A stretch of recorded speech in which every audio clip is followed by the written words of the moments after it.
Matt. What are you going? Yeah, good morning, Dave. Last year with fall, you said you changed up how you ran fall ball, more, fewer scrimmages, more, I guess, skill work. Did you see that pay off on the field last year? And is that the plan again this year? Yeah, I did. Definitely. I thought that it pushed us forward as far as just knowing a little more about our team and then development. I thought we jumped a couple of months by doing it that way. And it's it'll be the way we run, our practices this fall. And some of it has to do with, the rosters are a little smaller, you have less pitchers. Um, so our scrimmages this fall will be mostly Friday, Saturday. And then actually the first couple of weekends, we're trying to build kids up. They might only throw one inning apiece. So the scrimmages are going to be shorter. And we might even design them where we have a 3 inning scrimmage. We take a 10-minute break and then we start another one, whether it's 3 innings, 2 innings, at least for the first couple of weekends, because we want kids to start. We want them to feel like they're starting instead of just running them in, and just try to have a format like that. So upbeat, moving pretty quick, everything matters type practices. You announced you're going to play Little Rock and DBU in the fall this morning. What do you think those two teams can do for your program? Well, I think more than anything, we're just playing some outside competition, no matter who we're playing. Um, you know, Both teams probably would have played us maybe twice, but they have other, they're playing someone else another game. We can only play two. The way we want to do this, obviously, we're starting as early as you can start, which is today, and then we have a 45-day window. Those two scrimmage games are really at the end of our fifth week. We could actually go probably till the Thursday after that weekend. We're going to probably go straight into the weight room full speed after that. So that'll probably end our fall. And then we can just really work on what we feel we need to work on with individual positions and groups. But just playing outside competition, putting one lineup on the field, it kind of shows you a little bit about where you're at. You've had some falls where you played teams, had them come in here, and then you've had some falls where you didn't. What goes into making that determination whether or not that's something you want to do during your fall ball? Yeah, I felt like last season it just felt good to play somebody else at the end of fall instead of playing, so to speak, a red-white series. It seems like we always run out of pitching. Somebody gets hurt. You're asking maybe someone to double up, throw, on a game one, and then come in and throw in game four or five. And at that time of year, I'm more about resting guys than getting that series in. I think 2 years ago, I shut it down in the seventh inning of the last game that was going to determine who was going to win the series because we'd already had some guys with sore arms and we were just recycling guys. It didn't make any sense. So I like this, where if we can finish fall ball with a couple of games, I think the guys get excited to play somebody else, kind of finishes it up and get them mentally ready to go to the off season, so to speak, and that's what we're going to do. Hutch, go ahead. Dave, you mentioned that new format where you're wanting to do maybe 3 innings, take a break, and then another couple innings, just to have more guys feel like they're starting. Is that maybe because like y'all have so many different options of guys, and you're trying to figure out who you can go to as a starter? Yeah, we have some really good young pitchers in here, a couple three transfers, and a couple three, four, five really that have come back that are sophomores and juniors with experience. I mean, we lost basically our whole starting rotation. Last year we had Gackle starting, then we put him in the pen. He was amazing in the pen. We feel like he'll be a starter this year. As a matter of fact, I was going to mention this. We're not even going to pitch Gackle this fall. We're going to rest him and build him up. And he has a lot of experience. Pitched in the summer with Team USA. Just kind of taking care of him and no issues there. Kind of think about Smith a couple of falls ago. We didn't let him throw until late September. He was going to throw a couple different outings, and the outing he threw, I think he threw 11 pitches and struck out three of our hitters and was throwing the ball in the upper 90s, and we're kind of going, that's probably enough. And we kind of shut him down. So this fall we're going to do the same with Gackle, but just let him not even throw to our team. So, but yeah, we just feel like that we've got a lot of decisions to make. We've got to try to develop some guys and maybe as starters, let them come out of the blocks like they are starting the game and get the feel for that. And then the innings will increase the next weekend and the next weekend. So maybe we won't have to go to, say, on the weekend, if we play Friday, Saturday, we play 4 3-inning games, so to speak. Maybe next week we do it, but it's a little bit longer. Then after that, we go to maybe more normal. How are y'all health wise entering fall ball? I think we're in really good shape. We had a lot of the young pitchers, high school seniors that came in early, went to summer school, got with our strength and conditioning coach Hunter Bell. They've worked extremely hard, taking some classes and kind of got acclimated. They've also been ramping up. So we feel like we'll get to see a really good side of some of these freshmen that maybe in the past we haven't been able to get it till later in fall baseball. Everyone seems to be healthy. Cahillo is probably, I don't know if you knew this, but he kind of hurt his hand this summer. So we're letting him rest. He hasn't swung the bat or he shagged fly balls and worked on some of that, but right now just he'd be the only one really that won't be out there.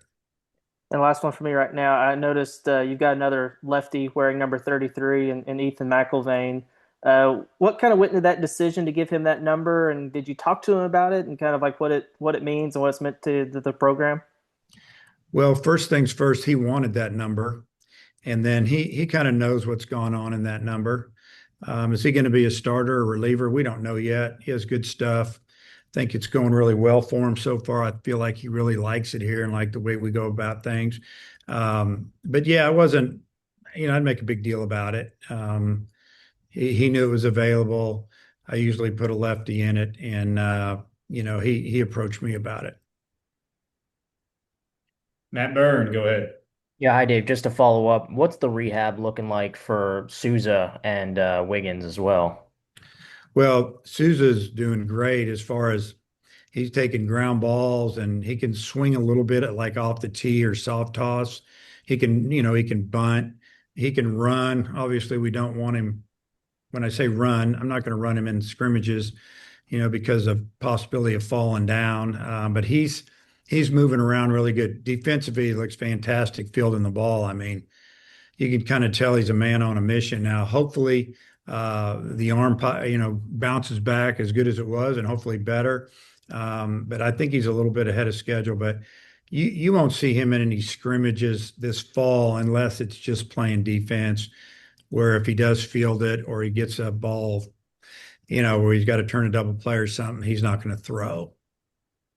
What are some of the top experiments that are, on your list for fall ball, whether it's reliever to starter or maybe trying a guy out at a different position?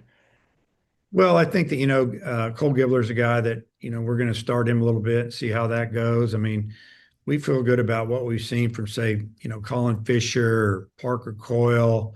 Hunter Dietz is back, and he seems to be throwing the ball better than ever. He went and pitched in the Cape and got better every outing. And I don't know. I'd say those are the ones that jump out at me right now. There's some freshmen that, we feel that can help us this season, just on the way they're throwing their bullpens and, looking at their metrics a little bit. But I don't want to say too much about the young guys yet. But, on the mound, those are some of the experiments. And then obviously, we've got some freshman infielders that, who usually you recruit out of high school. It's a shortstop. So they're all used to playing there. I've told all the infielders we're going to bounce you around a lot. You're going to learn how to play other positions, and we'll just see how it shakes out.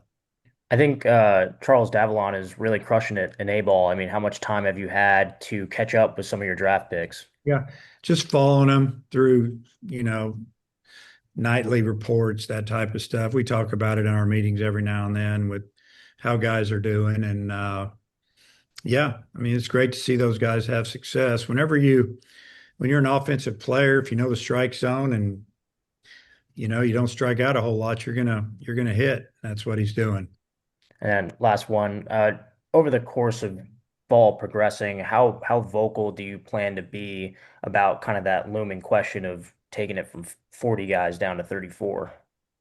Well, there's some new rules, and it's hard to go into all the details, and most of them, but uh, they know what they're up against. Doesn't mean that there's a one time situation with all the teams for this year that you might have a 34-man roster, but there's going to be more than that eligible to play, if that makes sense. And I know it doesn't, but it does. And yeah, so that it is what it is, and it's that way everywhere. I think the roster size, most SEC schools are going to be able to go 5 or 6 over 34 and be able to keep around 40. So we'll see how it plays out. Daniel Shee, go ahead.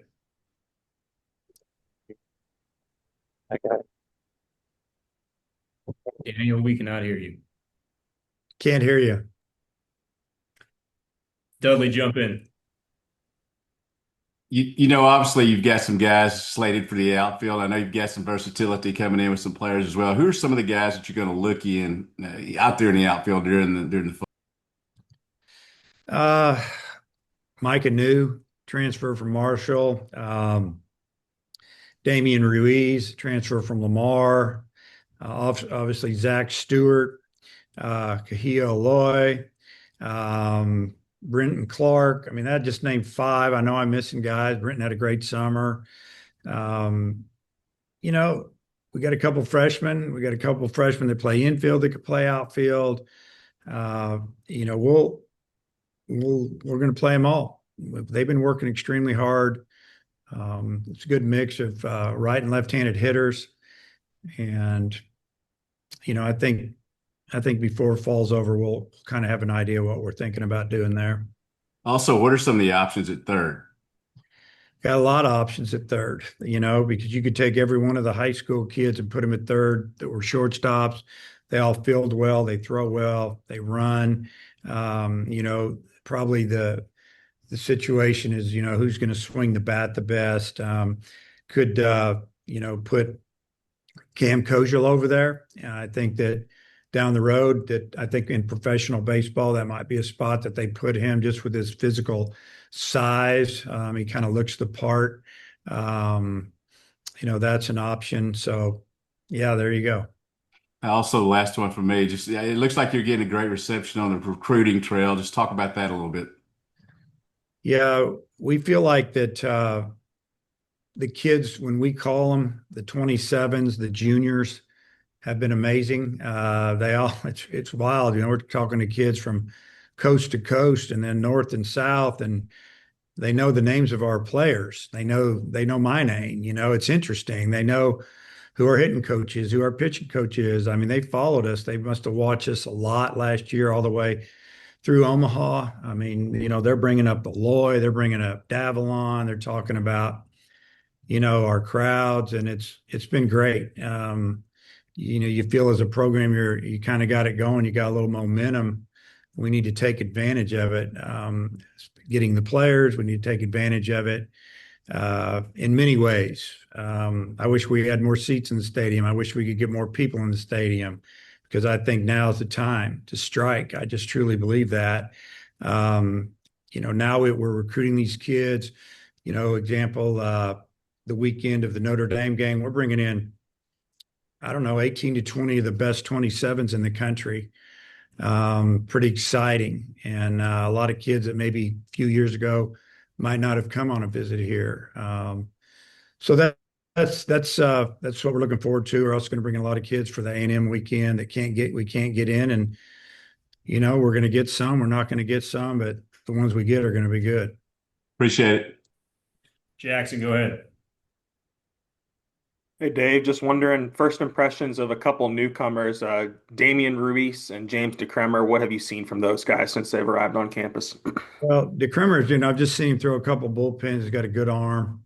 He's got good stuff. He's got a pitch that I'm not sure what we're calling it, but it looks like it's awful hard to hit.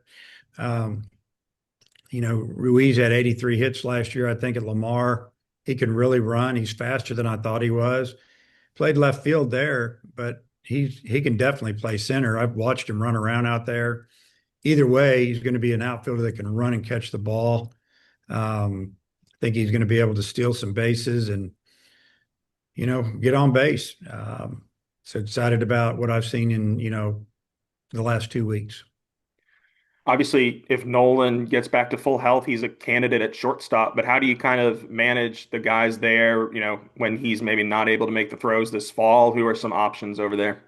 Well, TJ Pompey, young man we brought in from Texas Tech, played a great shortstop in high school. He's played third base, second base there. They've had a shortstop or two that they've left there. He could go. I have a lot of shortstops. Luke Cornelison's shortstop. Landon Schaefer plays short. Carson Brumball's done a great job at short. Alexander Peck. That's just a name. I just named 4 or 5 freshmen right there. And all the guys that I just mentioned, they're guys that are physical. They're big and they've got some pop. They can play short, second, third, first, whatever we need to do with them. And I think as a true freshman, bottom line, you just want to get in the lineup. But we'll be moving guys around there. What are some of the things that you most need to look at with a true freshman, maybe at that position? Like, what do you need to see to have that trust that you can play a true freshman at shortstop? Well, yeah, just being consistent, fielding and throwing accurately. Just make the routine play. You look at the way we've played that position for many years now. You had, Battles, and then Bolton was not a great offensive threat, but outstanding defender. Battles was amazing. Obviously Lloyd's been amazing. And I just went through the last 5 years at short. What they've all done is they've made the routine play and made accurate throws. And that's what you have to do at that position. You make a great play in the hole. You show super arm strength.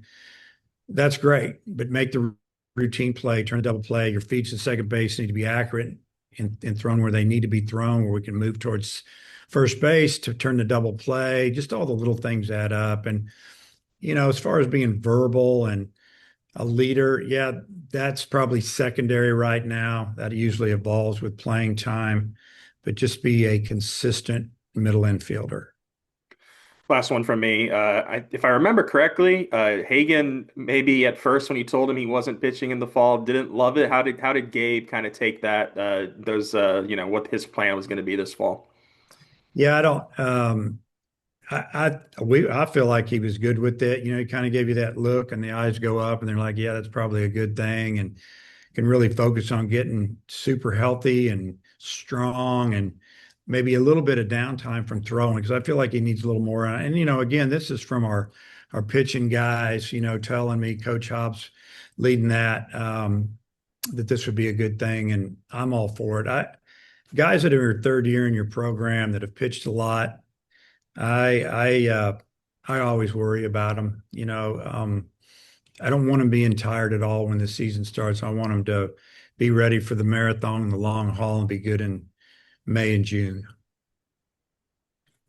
Daniel, let's try again. Can you hear me now, Coach? Yep. Okay. I guess with Dietz, is he one that will benefit from maybe just resetting from everything that he went through last season? And kind of what have you seen that's allowed you to say that he's thrown better than ever? Well, first we saw him pitch in the Cape, and we watched his outings, we watched his velocity, his metrics, and they ticked up every time, and that's a good sign. Really, when you think about it, he came in, had a little injury, it got worse, got it fixed. He hasn't pitched much. Pitched a couple times for us last year. Had one outing against LSU, and we ended up losing the game. But his stuff was amazing, and it didn't happen again. So we knew it was in there. And then the summer ball, like I said, got better and better. Now he's back here. I think he's starting to pitch freer mentally, just let it go. The injuries behind him, and now he's got to build up, gain some confidence, and do what he did when he walked in the door, which was really good, even if he's just that guy as a freshman. But he needs, you're talking about a third-year player that doesn't have very much experience at the Division I level, but the stuff looks like it's going to be there. Hopefully it'll go well this fall, and you never know, maybe he jumps in that starting rotation. And then you had Jimenez last year from Oregon State, Kramer this year, and then Kozel from Vanderbilt last year, McElvain this year. Is there, some kind of connection that maybe some of the players that you've transferred in past, put in a good word for you, or, is there any connection there, I guess? Well, I don't really know if those guys knew each other a lot. Obviously, the two Oregon State guys knew each other. We just knew that when DeCramer got in, we knew he had a good arm, but his stats were just okay if you looked at him, but it didn't match up to the stuff. So maybe there was something going on there. And when he got in, we got him. I'm sure it didn't hurt that we had a player in here from his former school. With Kozel, I really don't know. If he talked with McElvain a lot, if any, but I can tell you this, when McElvain got in, we knew what he was coming out of high school. He pitched against us. We knew that the stuff was there. The numbers weren't there. Basically, he just felt like he needed a new start. I mean, they do a great job at Vandy. So sometimes you just need to do something different. We wanted him. We had a need for that, and we got him. I'm sure that he probably, before he made his final decision, talked to, a former teammate about it. But I'm glad that both of them are here. I come back around, Matt. This is the longest you've ever had a coaching staff together. What's been the importance to keep this group for all these years? Well, first off, I think that they love coaching here. I think they like working for me because I let them work. I'm not hovering over them and questioning everything they do. I don't micromanage. I've said that many a time. I think they appreciate that. We've been winning a lot. I don't know. I just feel like that they like their situation, so to speak. Yeah, there's always somebody coming in and poking around and making calls and trying to maybe sway one of them to move on. And I think that until the right head coaching job pops up or they can get that, they're going to be here, I hope. Cooper Dossett, what's he able to do this fall? I'm super excited for Cooper. I'm glad you brought him up. I've said it before, he has worked as hard as anybody if I've ever seen rehabbing.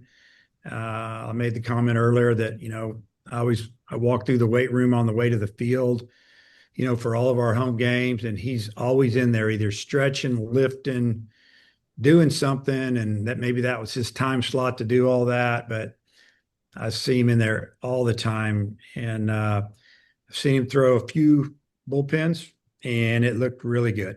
And if he can take the bullpen to the mound, it's going to be great for him. It's going to be great for us, and I'm excited to see him get out there and compete this fall and get ready for spring. And then you've mentioned two of your other transfer pitchers. I wanted to ask you about Jackson Kircher and what do you see his role being on the team? Well, Jackson, coming out of high school, Jackson went to Oklahoma, and looking back, we should have recruited him a little bit harder. We didn't know if he wanted to hit or pitch or both, and had a great arm. I think that his better days are in front of him. He's thrown really well. He's big. I think he's super happy to be here. I think he's just happy being a Razorback, but now he wants to be a big part of the team. I don't know. We'll just let his role develop. I mean, the stuff's, the velocity and all that is really good. Now, if he develops that secondary and third pitch, he could be a closer, he can be a middle guy, and if you got three, he can be a starter. So, it's his sophomore year, but he'll be a big part of our pitching staff. Hutch, you want to wrap it up? Dave, you mentioned the smaller rosters earlier. I remember when the House settlement came out, you weren't necessarily the biggest fan of the reduced roster sizes. Now that you're kind of seeing the impact of it, kind of what are your thoughts on all that? Well, I mean, obviously we have to get to a number, as far as who are turning in, who's eligible to play. Um, I think any coach in this league would tell you if you're trying to run a fall practice and you're talking about development, maybe redshirting a couple of guys, especially when you're talking maybe in-state kid that, you think's athletic or has a really good arm that really wants to be at the University of Arkansas, and you know that you're going to redshirt him, and he knows that coming in. A lot of that has gone away, which is disappointing because, development is big, and now it's all about jumping around and being at this school and then that school. And yeah, I'm not a big fan of that. I think you should be able to transfer like one time, and then then you might have to sit out if you want to do it again. And but anyway, that's another subject. um, I don't think it's really affected us the way we recruit. uh, I think it's just affecting the kids coming out of high school. I mean, there's a lot of good high school kids that are going to trickle down to mid majors or to junior colleges, and the kids that are good that are going to go to these mid majors, they're going to just use it like a junior college, and they're going to go back to a Power Four if they get an opportunity, and then that just cuts down on the young kids coming into those schools. So I don't know the exact answer, but uh, I just kind of feel bad for maybe the kids coming out of high school. And then also, I mean, you've got, the increase in scholarships too. You don't have just the 11.7. I remember I talked to Parker Coyle and he said that was a big deal with his decision to come back. I mean, are you seeing some trickle down of like maybe the guys coming to school that wouldn't otherwise, or guys coming back for another year because of the increased scholarship on top of the NIL and rev share? Yeah, so definitely, the scholars. I'll just tell you this: we don't have 34 fulls. You know, some schools might, but then they might not get something else. Whatever. Some schools have a lot more than others. And if you're talking about revenue sharing money and NIL, some schools help their programs a lot more than others. In both of those categories, it's still not apples to apples, which is kind of disappointing, but it is what it is.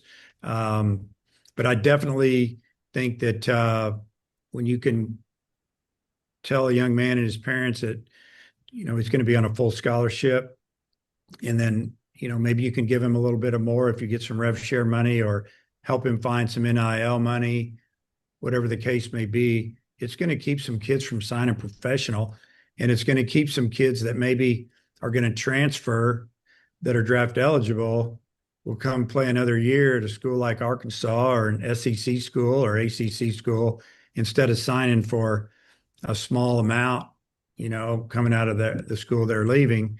So I think, really what you're seeing now is a bunch of really good players at a lot of schools in our league that are a little bit older. And the brand of baseball, I mean, you look at our team last year, we were really good, really fun to watch. And I've had hundreds of people tell me that, writing letters to me, emails, handwritten letters. I got more handwritten letters this summer and all up till today, honestly, than I've had in the last 3 or 4 years. So people still write letters, and it's been kind of cool. And I'll answer them all before Christmas. But it's an interesting time in Division I baseball, but the talent level is amazing right now.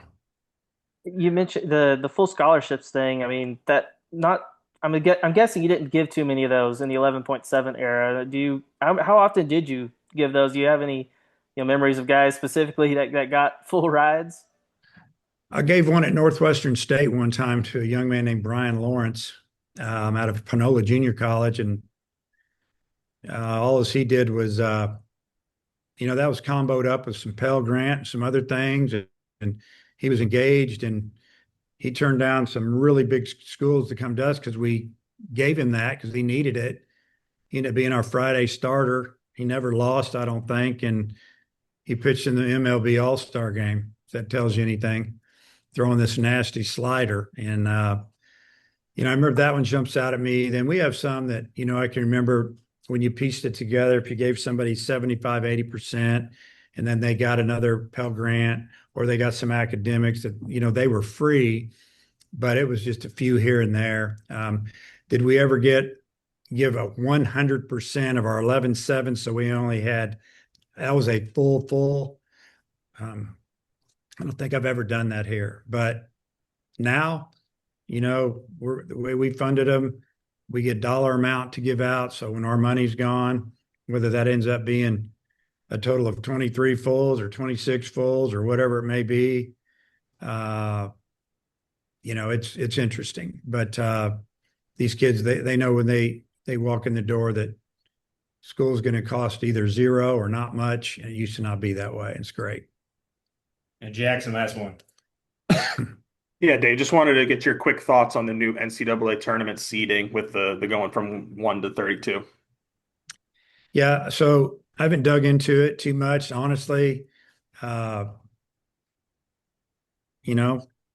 Great, whatever. I don't really have an opinion on it yet. We'll see how it turns out. They flip flop on a lot of stuff. Seeding, not seeding, seeding after the regionals, not seeding.